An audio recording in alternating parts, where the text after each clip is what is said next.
Welcome to learner. భర్త అక్రమ సంబంధం భార్య పట్ల క్రూరత్వం కిందికి రాదు. ఢిల్లీ హైకోర్టు భార్య ఆత్మహత్య కేసులో భర్తకు బెయిల్. హైకోర్టు కీలక వ్యాఖ్యలు.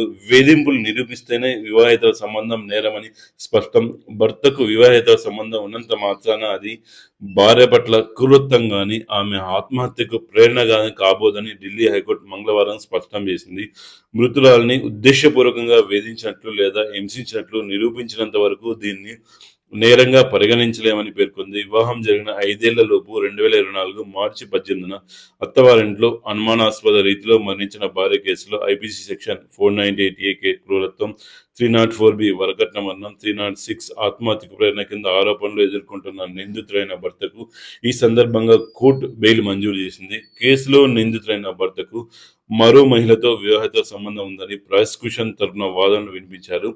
ఇందుకు మద్దతుగా కొన్ని వీడియోలు, చాట్ రికార్డులను కూడా కోర్టు ముందుంచారు. అయితే జస్టిస్ సంజీవ్ నరూలా ధర్మాసనం ఈ వాదనలను పరిశీలించింది. ఒకవేళ అలాంటి సంబంధం ఉందనుకున్నప్పటికీ ఆ సంబంధాన్ని మృతురాలిని వేధించేలా లేదా హింసించేలా కొనసాగించినట్లు రుజువు చేస్తే తప్ప కేవలం వివాహేతర సంబంధం ఉన్నంత మాత్రాన ఐపీసీ సెక్షన్ 498A కింద క్రూరత్వం గాని, సెక్షన్ 306 కింద ఆత్మహత్య ప్రేరణ గాని కాదని చట్టం స్పష్టం చేసింది అని కోర్టు వ్యాఖ్యానించింది. అంతేకాకుండా వివాహేతర సంబంధం అనేది ఐపీసీ సెక్షన్ 304B వరకట్న మరణం కింద నిందితుని దోషిగా నిర్ధారించడానికి తగిన ఆధారం కాదని కోర్టు అభిప్రాయపడింది. వేధింపులు లేదా క్రూరత్వం అనేవి వరకట్న డిమాండ్తో ముడిపడి ఉండాలని లేదా మరణానికి కొంతకాలం ముందు జరిగిన నిరంతర మానసిక హింస అయి ఉండాలని స్పష్టం చేసింది. నిందితుడు మార్చి 2024 నుంచి జ్యుడిషియల్ కస్టడీలో ఉన్నాడని, దర్యాప్తు పూర్తయి ఛార్జిషీట్ కూడా దాఖలు చేసినందుకు ఇకపై అతన్ని నిర్బంధంలో ఉంచడం వల్ల ప్రయోజనం లేదని కోర్టు పేర్కొంది. విచారణ కూడా సమీప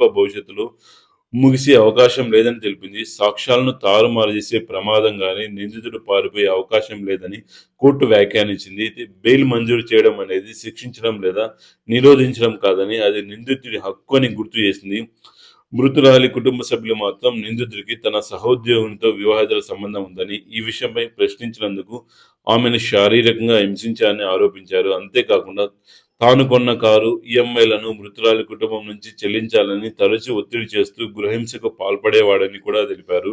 అయితే మృతురాలి బతుకున్నప్పుడు గాని, ఆమె కుటుంబ సభ్యులు గాని వరకట్న వేధింపులకు సంబంధించి ఎలాంటి ఫిర్యాదు చేయలేదని కోర్టు గమనించింది. ఈ అంశం వరకట్న సంబంధిత వేధింపుల ఆరోపణల దక్షతను, విశ్వసనీయతను ప్రాథమికంగా బలహీనపరుస్తుందని కోర్టు అభిప్రాయపడింది. ఈ నేపథ్యంలో 50,000 వ్యక్తిగత పూచీకత్తుతో పాటు అంతే మొత్తానికి 2 హామీదారులు